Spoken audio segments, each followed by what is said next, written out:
Winter, a dark, cold and inhospitable place. A realm where punctures are more common and the roads are slippy. We can't do anything about the weather, but one thing we can consider is changing to winter tyres to improve your winter riding experience. Winter tyres offer better grip, better puncture protection, and they can make you faster as well. Really? Really, can I? Kind of. Anyway, you've got much to learn, my young Padawan. Well, in this video, we're going to give you all the information you need to decide if switching to a dedicated winter tyre is for you. Before we dive into specifics, let's first have a poll in the GCN app. We want to know if you guys use winter-specific tyres. Yes or no? Firstly though, we need to know what are the differences between winter tyres and their summer counterparts. Luckily, we've got a few examples here to show you today. Yeah, we're using Pirelli tyres, but in most cases what we're saying applies equally to other tyre brands as well. And the first kind of big visual difference between a normal tyre and a winter tyre is usually the tread pattern. But it's not just the tread pattern. Winter tyres have got a whole host of other features to make them slightly better than their summer counterparts. They're specifically designed to cope with the conditions in winter and the challenges it poses, such as, well, wetter weather, greasier roads, potholes, gravel, and crucially, the cold. More on that later. You can see here in this cross-section of a tyre where the winter tyre is slightly thicker, and you can also see the added layers of puncture protection that it's got. Usually in the form of a belt of aramid fibre, which is basically the same stuff they use in bulletproof vests. And it's important to have this added layer of puncture protection, not only because of the debris on the road, but also because of lube.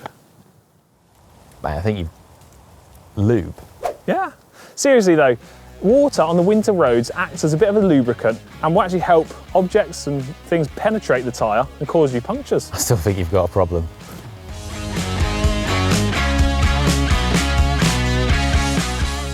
The added puncture protection does come at a trade-off though, usually in the form of added weight.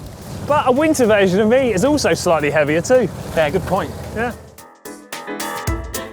For example, the P0 summer tyre weighs 205 grams for a 25mm versus 220 grams for a 25mm Pirelli P0 4S winter tyre and 290 grams for the same 25mm but in a Cinturato, but that tyre is also tubeless.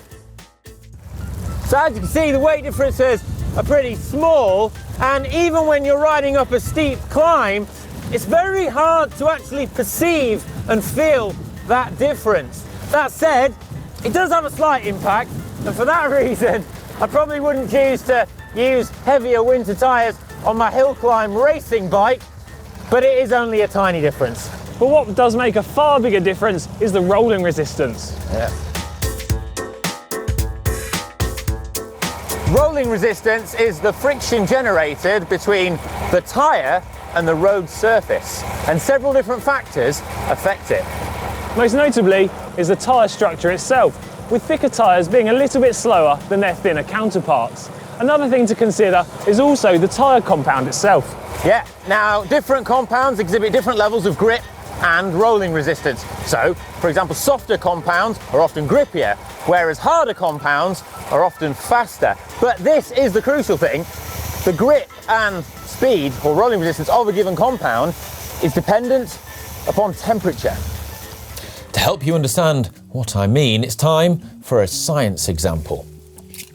Now, back when I was a scientist, I used to use liquid nitrogen on a daily basis. And one of my favourite things to do when I got bored was to freeze random objects. True story. Now, if you freeze rubber with liquid nitrogen, it becomes incredibly brittle. And then if you hit it with a hammer, it will shatter like glass. This is an extreme example, but it demonstrates how the material properties of certain materials can change with respect to temperature. Tyre companies, particularly those with lots of automotive experience, understand this well and use it to fine-tune the operating temperatures of their rubber compounds using extensive lab research. Also, just off topic, it's also why you should never invade Russia in winter and why the buttons on Napoleon's soldiers' uniforms actually sort of fell off in the cold. You don't really need to know that, but anyway, back outside. At lower temperatures, summer tyres will actually be quite rigid and hard, and this can lead to lower rolling resistance due to them not deforming over the ground. Yes, and although actually being faster, on balance, they're probably not the best option because that means they'll also have much less grip. Winter tyres, in contrast, are designed to maintain their deformation and grip characteristics even at low temperature, which means despite having higher rolling resistance, on balance, they can be the faster option. And this is because you maintain that much better grip on slippy corners, which is ideal, I guess, if you're riding around technical lanes like we are today, or just anywhere where there's corners.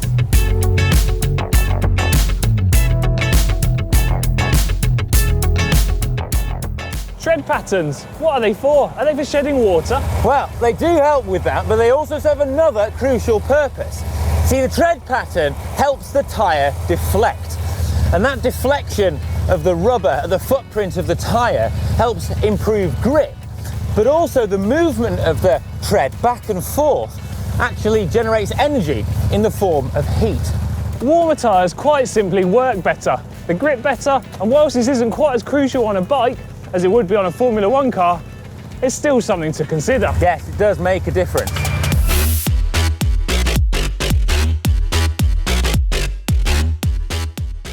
Something else to consider are the different types of winter tyres. I've got this Pirelli Cinturato tyre, and it's a little bit more heavy duty and slightly slower rolling. Yeah, compared to this, which is a P04S. This is a kind of more, sort of high performance winter tyre. Basically, if you were going to be doing a race in wintry or wet and cold conditions, this would be the tyre that I would choose to go for. We can't tell you which tyre suits your riding style best, but fortunately enough, many manufacturers will have a little chart on their website to guide you towards which tyre is best suited for you. Yeah, they can be really useful. And something else to consider is tubeless or standard clincher tyres. If your wheels are tubeless compatible, well, I'm a big fan of tubeless. Yeah, these ones are set up tubeless, and I think they're amazing. Slightly lower pressures and less chance of punctures, maybe. Yeah, so less chance of punctures is especially useful in winter, and I am too. I'm a big fan. To sum up, if you were to use summer tyres in winter, then you could well be slightly faster when travelling in a straight line, but you would have much less grip going around the corners and a far greater risk of punctures. So winter tyres are a much better bet when it comes to riding in the cold. The compounds are specifically designed to operate at those lower temperatures, although they will wear out quicker during the summer months, so it's best to swap them out. Well, I hope you've enjoyed watching this video and found it useful, and let us know in the comments section below what your experiences are of using winter tyres. And if you like this video, of course, give it a big thumbs up. And if you're in the market for some winter clothing, why not check out the GCN shop? Oof.